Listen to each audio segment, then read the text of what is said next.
काय प्रश्न आहे? प्रश्न असा आहे की प्रभू येशूला का मारहाण केली गेली आणि त्यांना लटकवण्यात का आलं? खिळे मारून हे लटकवलं का गेलं? म्हणजे का, कशाबद्दल? त्यांनी काय असं केलं होतं की प्रभू येशूला एवढं प्रसंग झेलायला पडला? प्रश्न फार छान आहे की प्रभू येशूला क्रुसिफाय का केलं, त्यांना छळलं का गेलं आणि त्यांना मारलं का गेलं?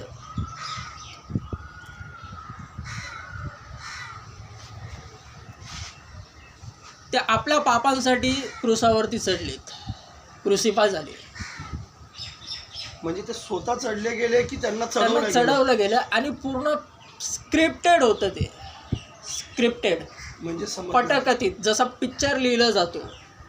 आधी स्टोरी लिहिली जाते, नंतर ऑडिशन घेतात. ती एक स्क्रिप्ट एका व्यक्तीच्या नजरेत तयार होते, जो डायरेक्टर का काय म्हणतात त्याला. बरोबर. तसंच ह्या पिक्चरचा हिरो परमेश्वर आहे आणि तो स्वतःच अवतरित झाला. आधी यहुदी समाज, एक इस्रायल देश निवडला, लोकेशन यहुदी समाज निवडला. त्यांना सांगितलं आपलं नाव यहोवा म्हणजे मीच आहे, एकटा मी, जो आहे तो मीच आहे, ज्याचं नाव यहोवा. मग तिकडे एक नियम दिला, पूर्ण पुराणा नियम, जो जुना करार आहे बायबलमधला. 10 आज्ञा दिल्या. त्या आज्ञांनुसार जो वागेल तो चांगलाच दिसेल. 10 आज्ञा आहेत, मूर्तीपूजा करू नका, हे सर्व काही. मीच तुमचा देव आहे, बंधुवाईमधून सोडवणारा, म्हणजे ते अडकलेले मुक्त करणारा. म्हणजे जसं मला सोडवलं येशूने, मी नशामध्ये होतो पूर्णपणे एकदम, तसं मला मुक्त केलं, बंधुवाईमधून सोडवलं. तसं वाचलो गेलो मी आलो, तर त्यांना वाचवलं आणि ते साईडला आले. पण परत ते भटकले.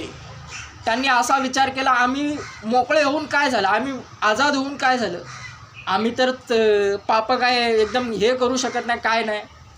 म्हणजे मी माझ्या विचाराने सांगितलं तर मी आता वाचलो आहे. जेवढे परत चर्चमध्ये जातात ना, ज्या कारणाने तो क्लिअर होतो. माझे व्यसन बिसन सगळे मोकळे झालो मी. मला व्यसन करायचं मूड नाही होत आहे. माझं म्हणणं काय, उत्तर देतो ना, क्रुसिफाय का झाला. तर मग परत जे येतात आतमध्ये आणि परत भटकतात, परत पाप करण्यास त्यांना आवडतं. कारण हा जग पूर्णपणे सैतानाच्या विळख्यात आहे, नकारात्मक गोष्टींनी घेरलेला आहे. कोणाचीही तो स्तुती आपल्याहून पुढं जाणाऱ्याला पाहू शकत नाही. खेकडा चालतो. नकारात्मक गोष्टींवर आधारित हे जग. बेइज्जती दुसऱ्यांची, हे सर्व नकारात्मक गोष्टी होताना पाहून तो आनंदित होतो. तसंच होत नाही आहे. आपली मर्जी काहीच चालत नाही आहे. सर्व काही देवाच्या इच्छेनुसार आम्ही चाललो आहे. पण ते चांगलं आहे, जगात मान भेटतो त्या आज्ञांवरती चालणाऱ्या यहुद्यांना. पण ते भटकले, पापात पडले, त्यांचं पाप वाढू लागलं. मग ते नाशाकडे जाऊन मृत्यूच्या दरीत कोसळू राहिले. पापाचं वेतन मृत्यू आहे, बायबल म्हणती. मग त्यानुसार सगळ्या यहुद्यांचा नाश होऊ राहिला. ते पाहून देवाने वरतून पाहिलं, सर्व नाश होऊ राहिले. मी दिलेला नियम कोणी पाळत नाही आहे. मग योहान्ना 3:16 लागू झाला की देवाने जगावर एवढी प्रीती केली की त्याने आपला एकुलता एक पुत्र दिला, जेणेकरून जो त्यावर विश्वास ठेवेल त्याचा नाश होणार नाही आणि तो अनंत जीवन पावेल. म्हणजे सगळ्या 10 आज्ञा, सर्व पुराणा नियम एकाच व्यक्तीवर अवलंबून राहील, येशू ख्रिस्तावर. त्यावरच विश्वास ठेवणारा सर्व काही.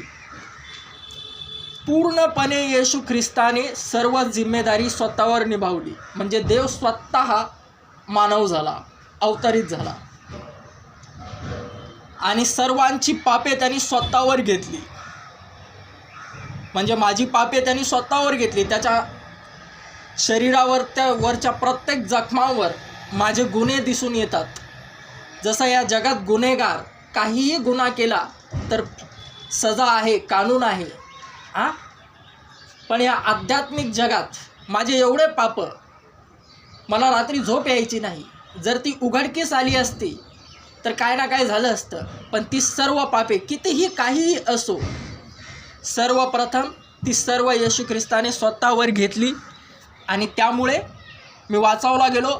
आणि सर्व जगिक लोक आहेत, प्रत्येक जातीची लोक, प्रत्येक समुदायाची, त्यांनी जर विश्वास ठेवला तर त्यांच्यासाठी तो क्रुसिफाय झालेला आहे एकदाच. पण परत जर त्यांनी पापं केली तर मग ती त्याला कलंकित करतात आणि वारंवार त्याला क्रुसिफाय करतात स्वतःसाठी, आणि ती समाजात बहिष्कृत केली जातात. म्हणजे मीठ हा चवीला लय गोड असतो, अन्नात मिसळला तर चविष्ट होऊन जातो. पण जर त्याचा स्वाद बिघडला तर मग ते लोकांच्या पायदळी तुडवले जातात. म्हणजेच जे विश्वासणारे मिठासारखे आहेत, येशू ख्रिस्तामध्ये तुम्ही मला पाहिलं, जाणलं, आणि जर मी परत पापात पडलो तर तुमच्याच पायादळी मी तुडवला जाईल. पण जर नाही, मी पापात नाही पडलो तर तुम्ही लांबच राहणार, मला टच करू शकत नाही. हा एक विरोध होणारच. ख्रिश्चनत्व फार सुंदर आहे. जो भक्त ख्रिस्तामध्ये दिसतो आणि ज्यामध्ये ख्रिस्त दिसतो त्याचा विरोध होतोच होतो. सैतान यावेळेस समोर येतो, पण लपून कधी कार्य करतो, ज्यावेळेस तो ख्रिस्तामध्ये नाही येत. म्हणजे माझा सैतान माझ्यासाठी जो प्रत्येकासाठी आहे वैयक्तिक, माझ्यासाठी तो जेव्हा मी व्यसनात होतो, चर्चमध्ये जात नव्हतो, तेव्हा तो लपलेला होता. तो लपून मला पापात पाडायचा आणि मी त्रस्त झालतो. पण मी ख्रिस्तामध्ये आलो, ख्रिस्ताला जाणलं, मग तो समोरासमोर येतो.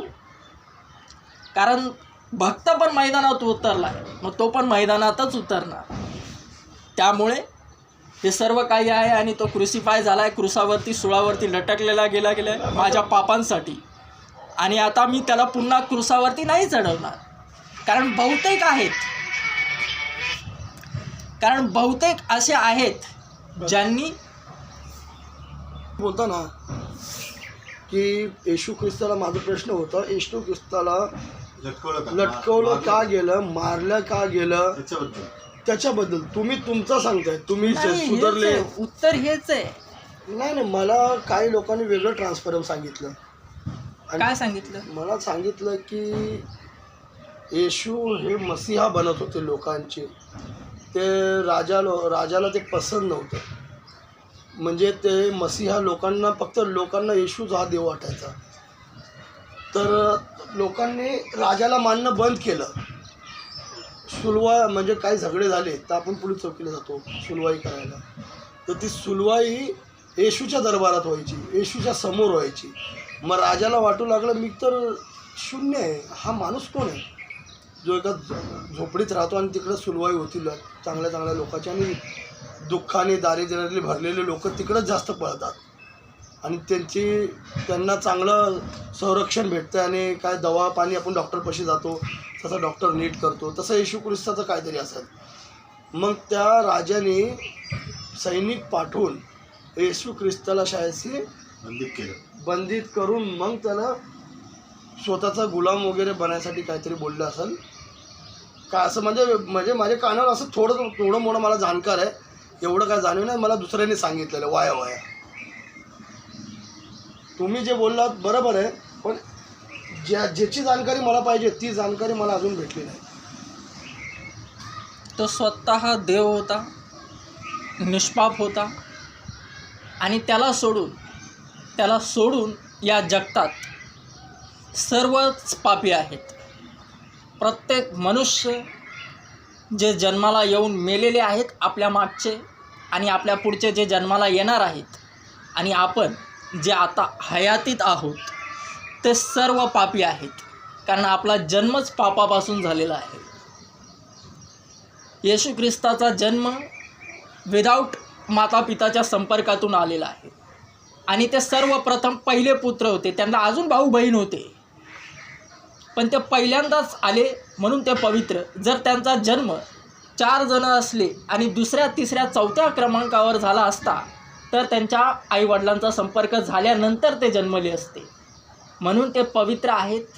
पूर्णपणे सिद्ध होतं आहे येशू ख्रिस्तच देव आहे. तो मानव झाला आणि मानवांच्या पापांकरिता तो मारला गेला, गाडला गेला आणि क्रूसावरती लटकविला गेला. एक स्क्रिप्टेड आहे, स्पिरिच्युअल पटकथा, दैवीय, जेणेकरून मानव जातीचा उद्धार हो.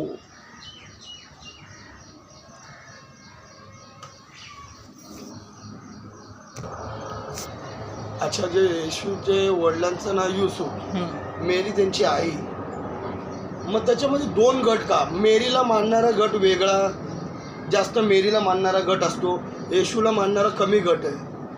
मी माझे भाईंदरला मित्र आहेत, वसईला मित्र आहेत, त्याच्यामध्ये ना आता एक माउंट मेरी चर्च जो आहे त्यांच्यामध्ये मेरी जास्त मोठी आहे, येशू ख्रिस्तच छोटे दाखवले. म्हणजे समाज वाटला का गेलेला आहे? म्हणजे आई आणि पुत्र, शेवटी आईच्या पोटातून निघालेला पुत्र आणि पुत्राने नाव कमवलं. अगोदर मेरीचं नाव एवढं नव्हतं, येशूमुळं मेरीचं नाव वर आलं. मग मेरीला का जास्त मानतात आणि येशू ख्रिस्तांना जास्त मानणारा समाज का नाही? म्हणजे मानतात दोघालाही, पण पहिला मान मेरीला का असं कोण म्हणते? आता मी जेवढे चर्च बघत नाही का, फक्त मेरी असते, सर्वात मोठी मेरी असते. कोणता चर्च आहे फक्त तिकडे येशू असतो, फक्त वन मेन आर्मी. मी कोणाला सर्वात मोठा ठेवतोय? येशू ख्रिस्तांना.